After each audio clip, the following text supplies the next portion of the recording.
Welcome, everybody, to another edition of The Hurry Up. I'm your host, Adam. Let's get into this. So, playoff weekend. Super wild card weekend. I don't know why they have to call it Super Wild Card Weekend. It's kind of a dumb name, but it hasn't concluded yet. The Cowboys are still playing. They have a game as of this recording. They are playing tonight.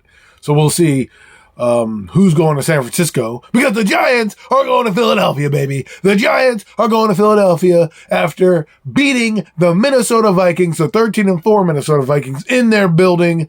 It was a performance, I wouldn't say of the ages, but it was a good performance by the quarterback, Daniel Jones. My DJ, go DJ. It's my DJ, go DJ. Yeah, DJ Daniel Jones had a good game, very good game, very franchise-worthy game.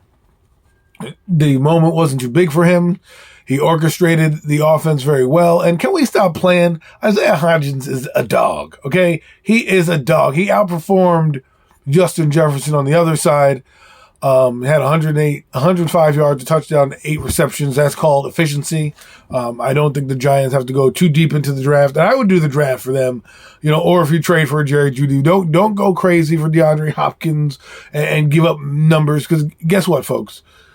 The more they win, the higher the price tag is on these players, no matter what, right? So if you don't want to give Daniel Jones a lot of money, well, guess what? You might have to franchise him, if it gets to the point the run happens. We'll find out on Saturday night. Hopefully he can play the same way.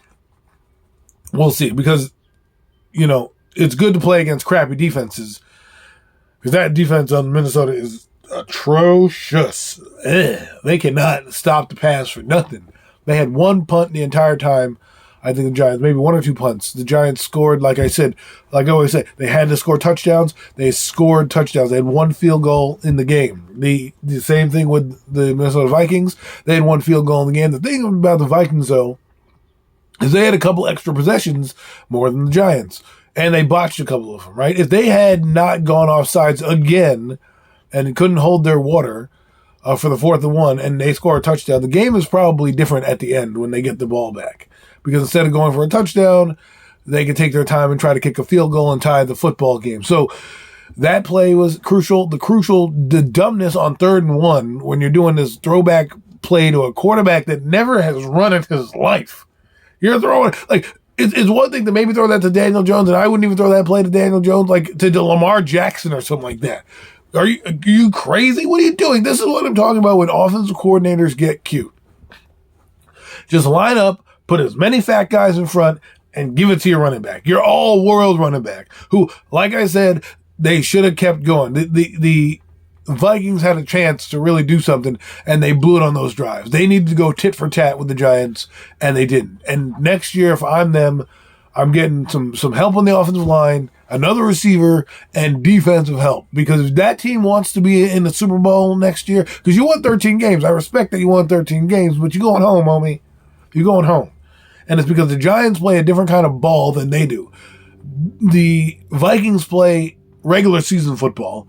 Giants play playoff football. And what I mean by that is they constantly are running the football. Their team is predominantly run, although they weren't run heavy. Daniel Jones did run with his legs. I think he ran a little bit more. But can you not take these hits, bro? Seriously. This is why I keep telling you got to invest in a backup quarterback, because Daniel's 25 now, but when he gets older, things are going to happen. It happens all the time. A guy who's normally not injured, he took a beating this year. He took an absolute beating this year, and it's still going on for 1 more game. But against the Eagles, you can't take that beating, because if you get knocked out of the game for some reason, because you see Kendricks put his hand right on his neck. That happens a couple more times. He gets a concussion, he's out of the game. And they have to put in Tyrod Taylor or God forbid, Davis Webb, you're not going to like the results as much. That's why I'm saying get a guy in here, groom him, and if, down the road, guys get old. Guys have to move on. Things happen, Look at what the Ravens did. They don't even want to sign Lamar Jackson now. And Tyler Huntley, sans one bad play, I'm not saying he's going to be good, but, you want a guy, he was an adequate backup. That's what he is. He's acquitted himself good enough to be a backup. in the league. And a backup can be like that. Keep you afloat in some games and keep you in some games. But man, like Brock Purdy, that's a different story. That's a different story because they're not asking him to do much. But he had himself a game. Him and Daniel Jones had the two top games in the playoffs this weekend. Like Josh Allen's lucky they don't have a quarterback over in Miami. Because while I love Josh Allen, he threw his team in and out of the game all the time. And it's not all his fault. One ball was tipped, but he did get a sack fumble. They got him with a sack fumble, returned that for a touchdown. They got a couple interceptions on him. Like against Cincinnati, that isn't going to work. It just won't. It will not work. Cincinnati is too good of a team, even though they didn't play as well offensively because they only scored 17 points. It was a 98-yard defensive touchdown that won them the game. But hey, we're not really talking about the other teams. We're talking about the Giants. Solid game. Defensively, what's overshadowed by the win is how badly the defense played. They gave up a lot of points, didn't get any sacks on Kirk Cousins, pressured him a lot. Not saying they didn't pressure him. And Azeez Ojulari going out was a big part of that, but they didn't have the same pressure. Next week, they're going to have to bring pressure on an injured or injured Jalen Hurts. You're going to have to bring it. Bring it. You know what I mean? There's not going to be, the margin for error becomes less and less as you go. And we'll see. The one thing I will say is this. I know people don't want to think that we're doing a rebuild. I had a conversation with a friend today. He's like, what are you talking about? You're pieces away. Rebuild. Like, you're not a rebuild. No. They came in here. They have a plan. You stick to it. You're winning, but that doesn't mean you don't keep building and trying to build through the draft. These good teams, even though they win, still build. Look at Pittsburgh. Pittsburgh's supposed to have a down year. They ended up 9-8 because they had players on their team that just kept going. And that's what happens. Next year, that team's going to be fighting for wild card. They were fighting for a wild card spot this year. They're probably going to try to be punching a ticket next year. Look at Seattle. Seattle is supposed to be in rebuild mode, right? And they happen to hit on a winning season. I think it's also a down year in the NFC. We'll see what happens going forward. That's why, you're going to pay Daniel. You're going to try to keep up with the Joneses. But if you guys, if we pay too many players, right? Because if let's say you pay Dexter Lawrence, you pay Andrew Thomas, you pay Leonard Williams, you pay Daniel Jones, you pay Saquon Barkley, and you pay, DeAndre Hopkins or something like that, and a couple of these other guys, McKinney, you're going to have 8 or 9 guys eating up the majority of your roster with a lot of the back end guys being turned over. I mean, look how many guys they brought in to churn the bottom of the roster to kind of find better players. David Sills, we don't hear about anymore. Thank God. Right? Probably won't be on the team next year. Guy like Joshua Corbin gets elevated. Guy like Pimble gets elevated. You're bringing a guy like James Washington. You're constantly looking at the roster, right? But the top 53 take up your salary cap. So we have to be judicious in what we're doing. Because as you're winning, things get more expensive. They just do. And it doesn't mean you can't get those guys. It means you're going to be paying for a more high price free agents because they're going to want to play for you, but they're going to want the cheese, right? The Giants haven't established the winning culture just yet. They're winning. So right now, guys are going to want to come over because they're building something, but they're still going to want to come over for a price, right? And they're like, listen, I can go go play with those bums over here and get more money, or I can come play with you. You're going to pay. That's what's happening, especially with the salary cap going up. People are going to know, hey, we're going to need money. And it's just going to be a matter of who you want, right? Do you want to take a chance on somebody else? Because guys like O'Shea and Timonez, right? Guys like Cam Brown, Carter Coughlin, those guys, while they're good special teams guys, are going to be phased out eventually. They will. It's just nature of the beast, right? They're going to be there. They're going to try to find other opportunities. They may not make the team, and especially since they're not getting, they're bringing in Jared Davis over Cam Brown. Tay Crowder got kicked to the curb. That was the start of it. Now, I will say this as my last point. Gettleman gets a lot of guff from fan bases, myself included, gives him a lot of guff. But we also have to give credit where credit is due. Right? Just like I said, Daniel Jones, giving him credit for a great game. That's right, I said great game. That wasn't a Freudian slip. You have to give credit with Gettleman. He brought in Jones. He brought in Barkley. Guys were right now contemplating resigning, if not wanting to resign. Right? McKinney, Thomas. Those guys. Not a lot. Dexter Lawrence, not a lot of the Leonard Williams. There's still not a ton on the roster. I mean, for every Leonard Williams, there's Shane Zimenez, there's an Ellerson Smith, there's a Matt Pert. There's guys of that ilk who are also terrible, right? You could say that. I mean, Aaron Robinson, he was drafted in that last draft class. I mean, it was Azeez Ojulari who we like is that last draft class. But that seems like all the Gettleman guys keep getting injured. But we'll see what happens. This year's gonna be fun. Saturday night is gonna be an insane. You thought it was loud in Skull. It's gonna be loud in the Link. Those people are gonna bring it. It's not gonna be if you're going down there as a Giant fan, I suggest you bring a flak jacket because shit's gonna go down. And this is the Giants. It's funny because the Giants haven't played the Eagles in the playoffs in their storied rivalry that much, right? That much. I mean, maybe in the 80s, I don't remember too much in the 80s, but in the 90s, they played, let's see, in the 90s. They really didn't play much in the 90s. They were never really in the playoffs together.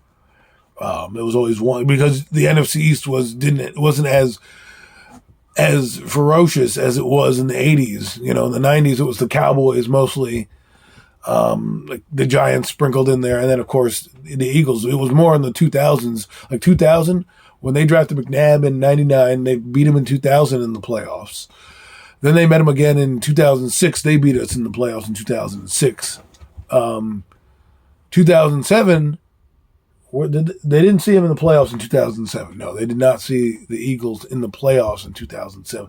They did, however, see him in 2008. That was the Plaxico Burress, shot in the leg incident. So that was that. And then that's been it. They really haven't played much. I mean, they might have played in the 80s. Again, I haven't looked that up, and I'm just looking at my lifetime, where I have been.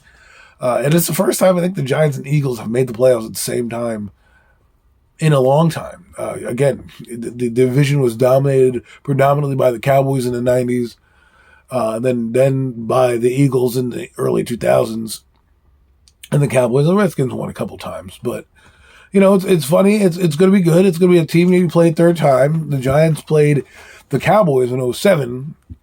3 times, and the Cowboys won twice in the regular season, but when it mattered most, they lost.